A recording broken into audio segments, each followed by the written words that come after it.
Assalamualaikum warahmatullahi wabarakatuh. Perkenalkan, nama saya Aisyah Septianiza Fadila, berasal dari Prodi D3 Farmasi tingkat 1B, Poltekkes Kemenkes Tasikmalaya. Di sini saya akan mempresentasikan makalah saya yang berjudul Obat Tradisional. Nah, obat tradisional ini sejak zaman dahulu telah memainkan peran penting dalam menjaga kesehatan, dari mulai mempertahankan stamina tubuh, mengobati berbagai penyakit, dan lain-lainnya. Nah, oleh karena itu, obat tradisional ini sangat berakar kuat dalam kehidupan masyarakat hingga saat ini. Nah, apa sih pengertian sendiri dari obat tradisional? Nah, obat tradisional ini merupakan bahan atau campuran bahan yang berupa bahan tumbuhan, bahan hewan, bahan mineral, sejian klinik, atau campuran dari bahan tersebut yang secara turun-temurun yang telah digunakan sebagai pengobatan. Nah, yang kedua, saya akan menjelaskan tentang sejarah perkembangan obat tradisional yang ada di Indonesia. Nah, obat tradisional ini telah digunakan secara luas di berbagai belahan dunia, dan terutama negara-negara yang berkembang seperti Indonesia. Nah, di negara-negara maju ini, obat tradisional itu sudah semakin populer dan berkembang secara pesat. Nah, pemanfaatan obat tradisional di Indonesia sendiri ini telah dilakukan berabad-abad yang lalu, yaitu dapat dibuktikan dengan penemuan relief yang berada di Candi Borobudur. Nah, relief ini bernama relief Karmawi Bangga yang menggambarkan seorang lelaki sedang mendapat perawatan dari beberapa wanita dengan cara memijatkan kepala hingga tangan dan kaki. Nah, selain itu, relief ini mengilustrasikan tanaman obat yang dipakai hingga saat ini, yaitu seperti jamu dan lain-lainnya. Nah, selain penemuan relief yang berasal dari Candi Borobudur, ada pun penemuan lain tentang penggunaan obat tradisional oleh masyarakat Indonesia, yaitu bukti penemuan tentang informasi tertulisnya berupa serat kawu dan serat centini. Nah, apa sih berisinya serat centini ini? Serat centini berisi memuat semua ilmu pengetahuan tentang obat di Jawa sejak masa pemerintahan Sultan Agung sampai ditulis pada tahun 1814. Nah, sedangkan serat kawu ini berisi tentang jampi-jampi Jawa yang memuat tentang obat-obat ramuan yang berasal dari Indonesia. Oke, saya akan menjelaskan yang ketiga, yaitu jenis-jenis obat tradisional. Menurut BPOM atau Badan Pemeriksaan Obat dan Makanan, obat tradisional itu dibagi menjadi 3 jenis. Yang pertama ada jamu, yang kedua ada OHT, yang ketiga ada fitofarmaka. Nah, yang pertama jamu. Jamu merupakan obat tradisional yang berisi semua bahan tumbuhan obat yang menjadi penyusun utama dari jamu. Nah, jamu sendiri ini dapat disajikan dalam berbagai bentuk, dari mulai pil, serbuk, bahkan cairan. Nah, jamu ini dapat dibuktikan secara empiris atau secara turun-temurun oleh nenek moyang di Indonesia. Contoh jamu seperti jamu buyung upi, baik jamu temulawak sampai jamu peres kencur. Nah, yang kedua itu ada OHT atau obat herber terstandar. Obat ini merupakan sediaan obat bahan alam yang telah dibuktikan keamanan dan khasiatnya secara ilmiah dengan uji praklinik atau pada hewan percobaan yang telah distandarisasi. Contoh obat ini seperti antangin GRG, terus OB herbal, dan mastin. Nah, yang ketiga ini ada fitofarmaka. Fitofarmaka adalah sediaan obat bahan alam yang dapat dibuktikan keamanan dan khasiatnya itu secara uji praklinik atau pada hewan percobaan dan uji klinik pada manusia. Nah, contoh obat dari fitofarmaka itu seperti Tensigard, Exgra, dan Stimuno. Oke, yang keempat, saya akan menjelaskan tentang kelebihan dan kekurangan obat tradisional.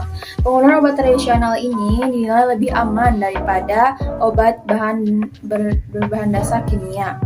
Nah, menurut Katmul dan Pramono ini, obat tradisional ini memiliki kelebihan dan kekurangan.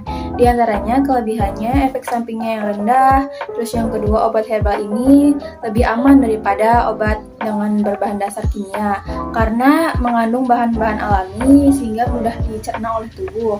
Yang ketiga, harganya relatif lebih murah. Yang keempat, mudah didapatkan. Yang kelima, bisa diproduksi oleh sendiri. Yang keenam itu bisa menyembuhkan dari akarnya. Dan adapun kekurangan dari obat tradisional, yang pertama efek farmakologisnya yang relatif rendah. Yang kedua, bahan bakunya itu tidak terstandar dan memiliki sifat higroskopis. Yang ketiga itu rasanya yang tidak tertutupi sehingga rasanya pahit dan tidak banyak disukai oleh banyak orang. Yang kelima itu tidak tahan lama. Yang terakhir itu memerlukan jangka waktu panjang untuk penyembuhannya. Nah, yang kelima, saya akan menjelaskan tentang bagian-bagian tumbuhan yang dapat digunakan sebagai obat tradisional. Nah, bagian-bagian tumbuhan ini yang dapat digunakan obat tradisional diantaranya yang pertama itu ada akar tinggal atau akar rimpang. Nah, ini tuh biasanya di bawah akar ya, di tanah, di dalam tanah.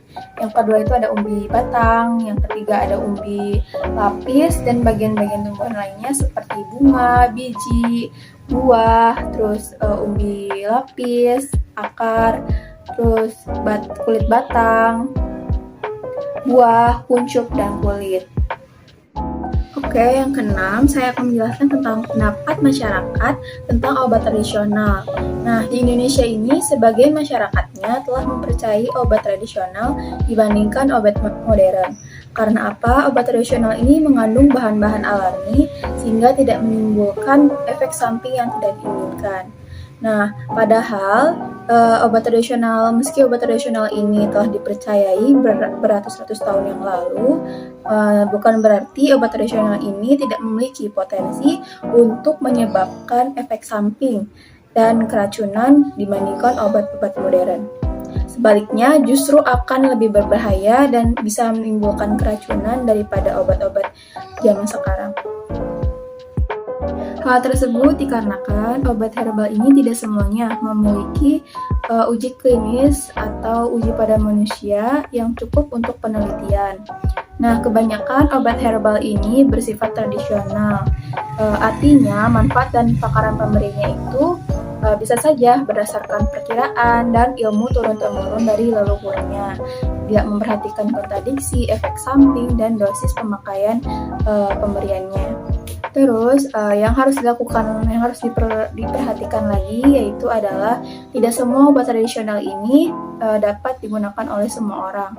Misalnya pada wanita hamil. Sebaiknya pada wanita hamil ini tidak mengonsumsi obat-obatan termasuk obat tradisional karena dapat membahayakan janin yang ada di dalam tubuhnya. Lalu, sebagian orang juga alergi terhadap obat-obatan, termasuk obat tradisional. Sebaiknya menghindari dulu dari obat-obatan, termasuk obat tradisional juga. Nah, selain itu, ada pun khasiat dari obat tradisional ini yang telah dibuktikan oleh sebagian orang atau seluruh warga di Indonesia ini. Nah, masing-masing bahan obat tradisional ini mempunyai khasiat bagi kesehatan, baik dikonsumsi secara sendiri maupun dikonsumsi digabung ya. Misalnya jeruk nipis ini berfungsi untuk meredakan radang. Terus yang kedua madu berfungsi untuk menekankan batuk pada suhu dingin. Yang ketiga ada timun yang berfungsi untuk mengeluarkan dahak. Terus yang kelima itu ada jahe itu untuk menghangatkan tubuh. Nah, secara umum ini obat tradisional ini memiliki harga yang relatif murah karena apa? Bahan-bahannya yang terdapat di alam dan banyak ditemui di sekitar kita. Nah, di generasi saat ini juga banyak loh yang tertarik pada obat tradisional karena berdasarkan pengalaman orang tua mereka dan keluarga mereka yang lebih tua menyarankan untuk menggunakan obat tradisional. Sehingga generasi sekarang ini lebih ingin tahu bagaimana khasiat obat tradisional ini untuk menyembuhkan segala penyakitnya. Baik, demikianlah presentasi yang dapat saya sampaikan. Apabila dalam penyampaian tadi terdapat kesalahan kata ataupun perbuatan yang tidak mengenakan, saya mohon maaf yang sebesar-besarnya. Nah, sekian, terima kasih. Wassalamualaikum warahmatullahi wabarakatuh.